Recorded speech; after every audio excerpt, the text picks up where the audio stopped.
香菇酱很多朋友都喜欢吃，用它来拌面条、拌米饭都非常不错。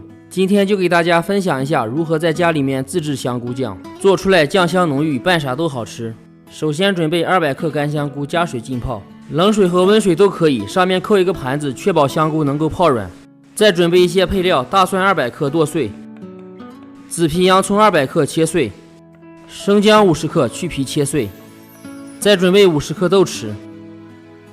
香菇泡好以后，用手捏一下，里面没有硬芯就可以了。这种香菇是免洗香菇，只需要攥干水分就可以。如果用散成香菇，还需要清洗一下。在超市买的香菇酱都是小颗粒，吃着不过瘾。自己做可以切的稍微大一点。全部切好，先放盆里备用。锅里加入350克食用油，油温3-4成热，先下入切好的姜末和一半蒜末，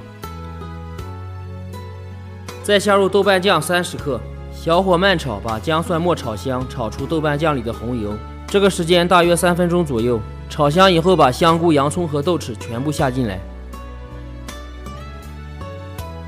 这个时候开中火，慢慢的把香菇里的水分炒干。香菇里有水分，所以起沫子属于正常。炒制时间大约需要15分钟。水分炒干一些，可以延长香菇酱的保存期限。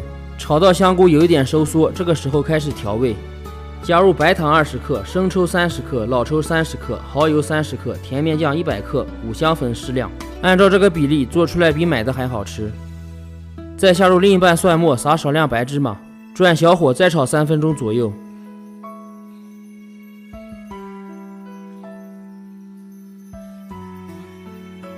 到时间后关火，咱们的香菇酱就炒好了。关火以后放凉，放凉以后装到无水无油的玻璃瓶里。盖上盖子，放到冰箱冷藏保存。不管是拌米饭还是拌面条吃，味道都非常不错。喜欢的朋友可以点赞收藏起来试一下，也可以转发给身边的亲朋好友。主页里面还有更多美食视频，我们下期见。